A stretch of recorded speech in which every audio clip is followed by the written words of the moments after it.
Welcome back, boys and girls. We are in our last lesson of I Know It Sounds Crazy, but It's True. And we are going to look at a story about a king who thought a lot of himself and ended up in a sticky situation in the end. And we're going to talk about what that means for our lives. So let's celebrate together that we are together. We are watching this together. And I want you to go ahead and stand up, and we are going to worship God. And I want you to sing at the top of your lungs this morning because God is here and He is in control.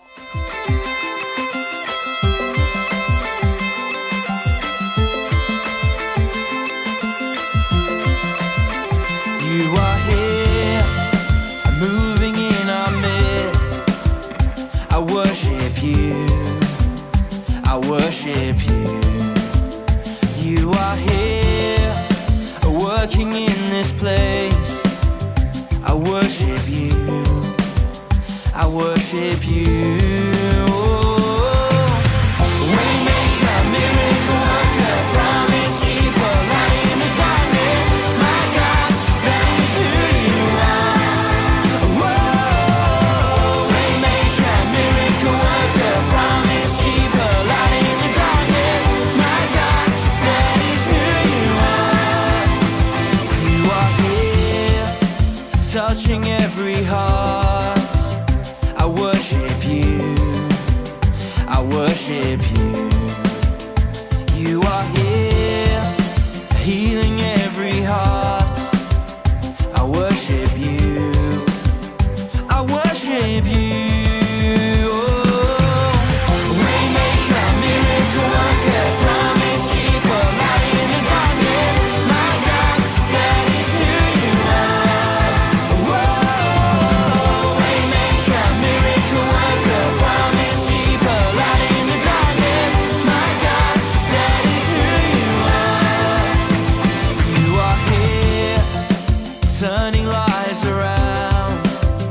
I worship you, I worship you. You are here, mending every heart. I worship you, I worship you.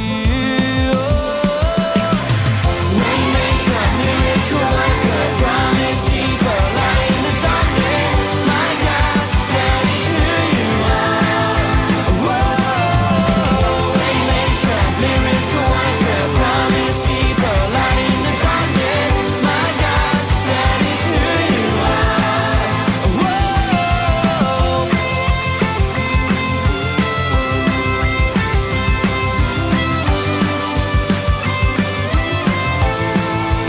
Whoa.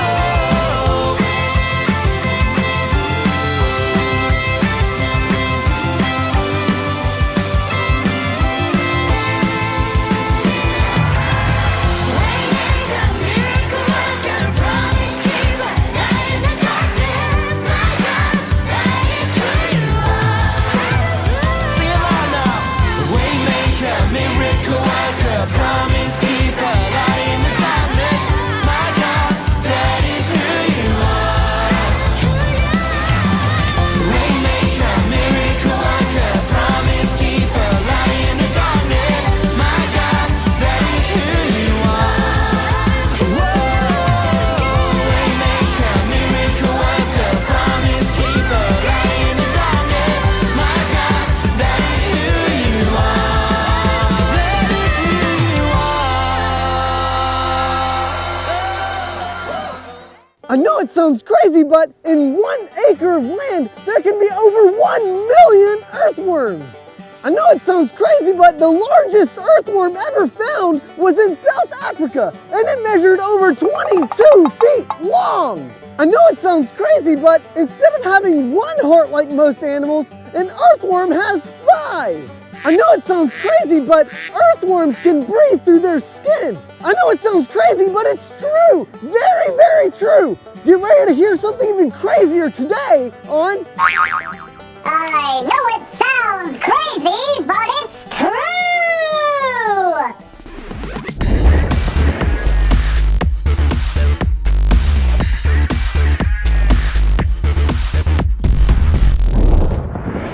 Today Our Bible story is about worms.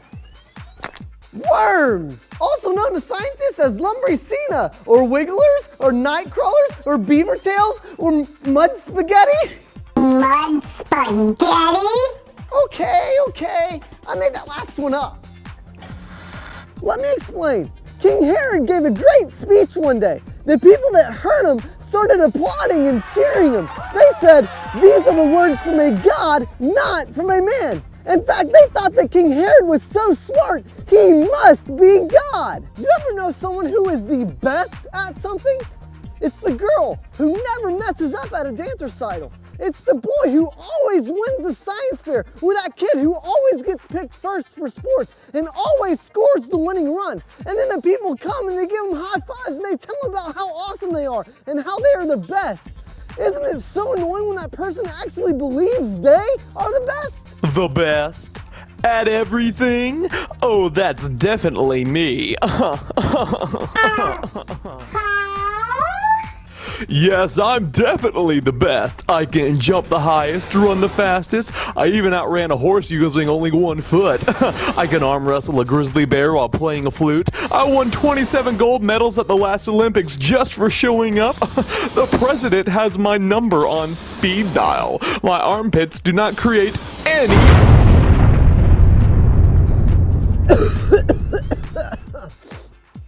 Herod started believing what all the people were saying about him, and he chose not to give God all of the credit. So you know what happened? An angel struck him dead, right there on the spot, and he was eaten by worms. Gross! Worms, also known to scientists as... Man. Today, we're going to learn about how God is the reason for the success in our lives. No matter what it is, we must remember to give God the glory for the things that He's done for us. Hey, I think I got one. Whoa! That's gonna leave a mark. Oh well, we'll see you next time on I Know It Sounds Crazy, but it's true!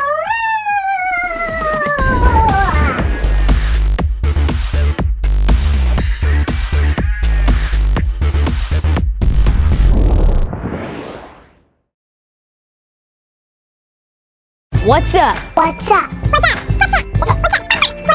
What's up? What's up? Oh yeah, what's up everybody? It's me, the S-K-I to the double T-L-E-S, Skittles in the hizzy, and I'm ready to tell you what's up. Today, we're learning how we need to give God the glory for everything. So anytime today that somebody asks you what's up, you tell them, I will never forget to give God the glory. We can't be taking credit for everything that goes right in our life. Oh no, we gotta give God the glory. He deserves it, baby. So anytime somebody asks you what's up, you tell them, I will never forget to give God the glory. And that's what's up. I got a rainbow of flavor, and I'm living for my Savior. Skittles out, baby. Yeah. So, what's up? That's right. I will never forget to give God the glory. Sometimes it's easy to think that we are all that we are the reason why we're so good at basketball, or we're the reason we just work really hard, and we're the reason why we're doing so well at different things. But you know what? God is the reason for that. And we're going to talk about a story where someone didn't know that and they got themselves in a sticky situation. So, what's up? That's right. I will never forget to give God the glory.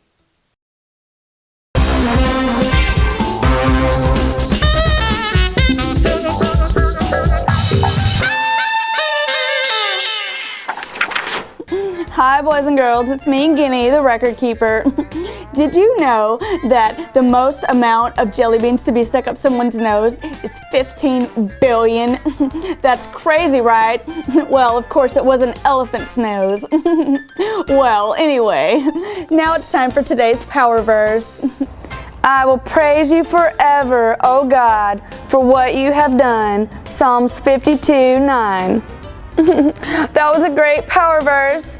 Now I want you to say it with me. I want the girls to stand up and say the power verse with me, Guinea. We're going to say it on 3.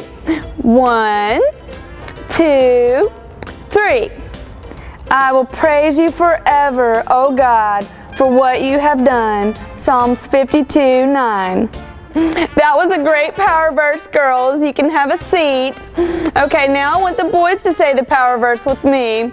Boys, stand up. Say the power verse with me on 3. 1, 2, 3. I will praise you forever, O God, for what you have done. Psalms 52:9. Great job. You can have a seat. All right, boys and girls, today we're learning about how God is the reason for all the success in our lives, no matter what. We must remember to give God the glory for everything good that happens in our lives. And now that we know that, boys and girls, I want you all to stand up and say the power verse together with me, Guinea, on 3. 1, 2, 3. I will praise you forever, O God, for what you have done. Psalms 52:9. What a great job you did today, everyone. Have a seat.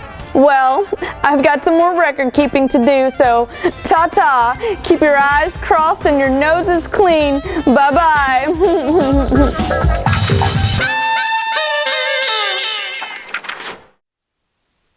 It's time for our story, and we are talking about a story found in the book of Acts, chapter 12. Now, is this in the Old or the New Testament? This is in the New Testament, so this story takes place after Jesus was born, after Jesus went back to heaven and he's waiting for us. This story happened after all of that, so it is in the book of Acts, and it is a big number, chapter 12, and it's a story about King Herod, the king of the Jewish people. And this king was responsible for leading and ruling the people of the nation of Israel, God's chosen people. Part of this king's job was to give speeches every once in a while. Sometimes kings, sometimes presidents, sometimes leaders will give speeches. Well, one day he was sitting on his throne and he was giving a speech to the people. And King Herod gave such an amazing speech that the people of Israel started to get really excited. They shouted, "This is the voice of a God, not a man." Well, King Herod, he didn't think, well, yes, this is all for God. No, he let all their words go to his head, and he started believing all of these things they were saying about him. He thought, I must be really something. What he should have been saying was, no, people, I am not a God. There is only one true God. He's in heaven, and I am not him. But since he didn't give God the glory, an angel of the Lord struck him dead, and he was instantly eaten by worms. Isn't that gross? If only Herod had handled this success in the right way, if only he had given God the glory instead of believing everything the people were saying about him, then he may have lived. I hope the people watching learned a lesson from Herod's mistake. So today we are going to talk about a big lesson as well. We're going to learn about how to handle our successes the right way. Because God's going to use us, and he's going to give us times of success. He's going to help us to make that touchdown in football, or do really well in that dance competition, or make an A on our test. But you know what? We learned from King Herod that if we say that it was all us, then that's not giving God the glory. King Herod gave us the wrong example. But in just a little bit, we're going to learn about a different example in the Bible, and it's the example of the right way to handle success. Today, we learned all about King Herod and how badly he handled the success in his life. He made that amazing speech, and then everyone started telling him he must be a god. Sometimes you can do something so great and other people begin to sing your praises and talk about how amazing you are. But here are several things you must do when you experience success. Don't believe everything you hear. If you are successful, you won't have to look hard to find someone to tell you how wonderful you are. Before long, you'll find yourself believing it. I am the best singer that they have ever heard. I did all this success on my own. I am the smartest person around. I'm the best athlete. They wouldn't win without me. You know, they are right. I am the prettiest girl in the room. These people are sure lucky to spend time with me. If you want to handle success in the completely wrong way, go ahead and believe those things. Accept the compliments and flattery of people. That's what Herod did, but it didn't turn out so well for him. So don't believe everything you hear, and also remember every gift comes from God. Do you remember who the Apostle Paul was? He was a powerful man of God who did amazing things to build the church, right? After Jesus went to heaven. The same thing happened to him that happened to Herod. In Acts chapter 14, Paul used the power of God to heal a man who was lame and couldn't walk. He told the man, "Stand up and walk." And when the man got up and walked, the people started telling that Paul must be some kind of god, just like what they told King Herod. But Paul handled his success much differently than Herod. Paul told the people, "Why are you doing this? We are only men. We're only human, just like you. I am bringing the good news of God, who made heaven and earth and everything in them." Do you see what Paul is saying? He is remembering that God made everything and everyone. And the only reason Paul was successful was because God made it happen. We have to remember that our talents, our abilities, our successes, they're all gifts from God. And without Him, we can do absolutely nothing. So when you are successful in whatever you do, instead of taking the credit, give God the glory. Never forget to give God the glory, because He deserves it. He alone is our source of strength and power, and He is the source of our joy.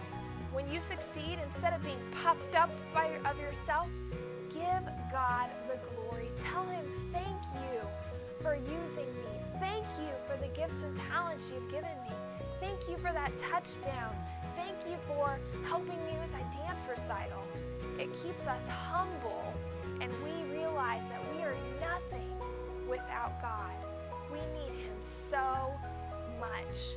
So I want to challenge you to remember that it's not all about you, but it's about God. He wants the glory, because without God, we wouldn't be here. We wouldn't be on this earth. We wouldn't even be breathing. But because of God, we are here. We have to give Him the glory. So I'm going to pray for you, and I want you to think, what is God saying to me this morning? What is God saying to me that would help me to do things differently, to see my success differently? And I want you to pray and ask God, if you are being prideful, if you're handling your success the wrong way. Let's pray. God, thank you so much for our chance to get together today. Thank you for this lesson about how to give you the glory, because we are nothing without you, Jesus. We need you, and we realize that. I pray that you would help us to give you the glory when we have success, and to remember that we are nothing without you. Help us to be kind to one another, be kind to those around us, and Lord, just for you to use us for your glory. We love you. In Jesus' name, amen. Well, this was an awesome lesson, and I hope that you have a chance to reflect on it and think about if you are handling your successes the right way. And I just hope you have a great rest of your week. And I want you to get into God's Word and pray. And I know you're almost done with school this week. that I am praying for you, and I hope we can get back together soon. So I will see you later.